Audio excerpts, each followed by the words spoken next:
안녕하세요. 오늘은 소유문답 8문을 살펴보겠습니다. 8문의 내용은 다음과 같습니다. 하나님께서 그 작정을 어떻게 이루시는가요? 하나님께서는 창조와 섭리하시는 일을 통해 그 작정을 이루십니다.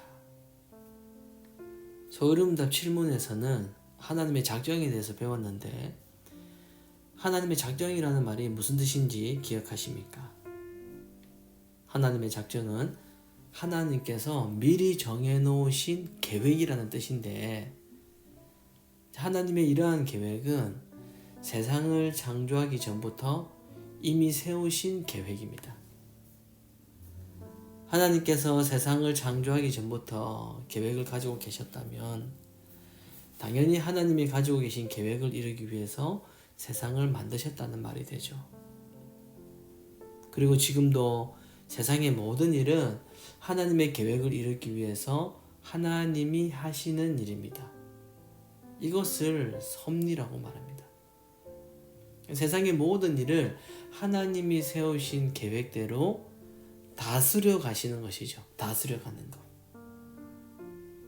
그래서 기독교인이라면 세상의 모든 일이 하나님의 섭리 아래 있다라는 것을 알아야 됩니다. 사람이 세상에 태어나서 죽을 때까지 살아가는 모든 일을 인생이라고 합니다. 그리고 모든 사람은 인생을 살아가면서 수없이 많은 여러 가지 일을 겪게 되죠. 기쁜 일도 겪고 슬픈 일도 겪고 때로는 힘들고 어려운 일도 겪으면서 살아가게 됩니다. 여러분도 지금까지 많은 여러 가지 일을 겪으셨을 겁니다. 이처럼 우리가 살아가면서 겪었던 모든 일들이 하나님의 섭리 아래서 일어나는 일들이에요. 그러면 우리에게 일어나는 모든 일이 하나님의 섭리라면 왜 하나님은 하나님을 믿는 사람에게도 슬프고 고통스럽고 또 힘든 일이 있게 하실까요? 하나님은 사랑이시니까 하나님을 믿는 사람은 항상 기쁜 일만 있게 하고 힘든 일은 없이 그냥 편하게 그렇게 살게 해주시면 얼마나 좋을까요? 많은 기독교인들이 하나님에 대해서 이렇게 생각을 하기도 합니다. 하지만 이것은 사람이 하나님에 대해서 잘 모르기 때문입니다. 사람들은 하나님의 계획이 무엇인지 모른 채 그저 이 세상에서 편하고 그렇게 살고 싶은 것만, 그렇게 하고 싶은 것만 생각하기 때문에 힘든 일이 있으면 왜 이렇게 힘든 일이 있게 합니까? 라고 하나님을 원망하게 됩니다. 그래서 신자가 하나님의 작정과 섭리에 대해 알고 있는 것은 매우 중요하죠. 성경에서 하나님의 섭리가 어떤 것인지를 잘 이해할 수 있는 내용은 요셉이라는 사람을 보면은 쉽게 이해할 수가 있습니다. 창세기에 보면은 야곱의 아들 요셉이라는 사람이 있어요. 요셉은 형들에게 미움을 받았는데 형들이 얼마나 요셉을 미워했는지 아버지 몰래 요셉을 형들이 애굽에 있는 상인에게 팔아버렸습니다. 애굽 상인에게 팔려간 요셉은 애굽의 장군인 보디발이라는 사람의 집에 종이 되죠. 처음에는 보디발이 요셉을 마음에 들어 해서 가정의 모든 일을 돌보는 일을 하게 되었는데 나중에는 누명을 쓰고 감옥에 갇히게 됩니다. 그렇게 요셉이 감옥에 갇혀 있을 때 감옥에서 두 사람을 만나요. 그들은 애굽 왕에게 죄를 지었던 사람들인데 한 사람은 술 맡은 관원장, 또 한 사람은 떡을 굽는 관원장입니다. 하루는 이 두 명이 꿈을 꿔요. 근데 이 꿈을 아무도 해석을 못합니다. 그런데 요셉이 그 꿈 내용을 듣고서는 해석을 해줍니다. 간단하게 이야기하면 이거예요. 술 맡은 관원장은 옥에서 풀려날 것이고 떡을 굽는 관원장은 죽게 되는 꿈이라고 해석을 해줘요. 그리고 요셉의 말대로 정말로 이 술 맡은 관원장은 풀려나게 되고요. 떡 굽는 관원장은 죽게 돼요. 이것이 계기가 되어서 나중에 애굽의 왕이 꿈을 꾸게 되는데 그 꿈을 해석할 사람이 없는 거예요.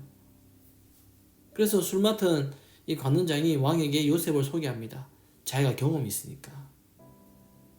그래서 요셉은 왕을 만나서 꿈을 해석하게 되는데 이 꿈의 내용은 애굽에 7년 동안 풍년이 들었다가 반대로 다시 7년 동안 흉년이 들 거라는 내용이었어요. 그럼 어떻게 됩니까? 풍년이 들었을 때, 곡식이 많이 있을 때는 앞으로 다가올 흉년을 대비해서 곡식을 쌓아둬야 한다라고 조언을 해주죠. 왕은 그렇게 합니다. 그래서 흉년을 잘 넘기게 돼요. 왕은 요셉에게 얼마나 고마웠겠습니까? 그래서 요셉은 왕의 신임을 얻어서 애굽의 국무총리가 됩니다. 그런데 이 흉년이 요셉의 고향에도 찾아옵니다. 요셉의 고향에는 부모님과 형들이 살고 있죠. 그래서 부모님과 형들이 살고 있는 땅에도 흉년이 들어서 먹을 것이 없게 되자 요셉의 형들은 양식을 구하기 위해 애굽으로 갑니다. 애굽에 가서 국무총리인 요셉을 만나게 되죠. 엎드립니다.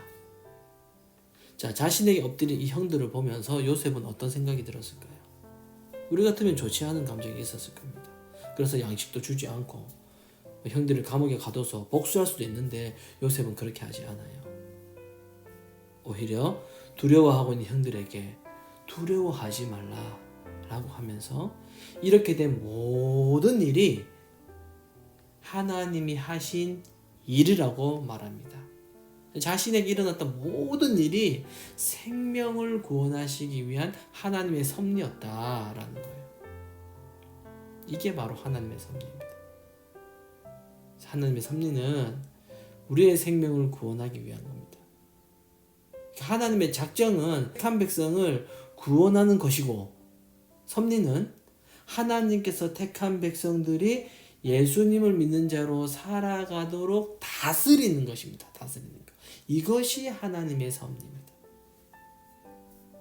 그래서 신자는 자기에게 일어나는 모든 일들은 우리를 구원으로 인도하시기 위한 하나님의 섭리라는 것을 생각하면서 어떤 일이 있더라도 근심하기보다는 걱정하기보다는 하나님께 기도할 수 있는 사람이어야 합니다. 오늘도 섭리로 이끄시는 하나님을 기대하면서 감사하는 하루가 되시기를 바랍니다.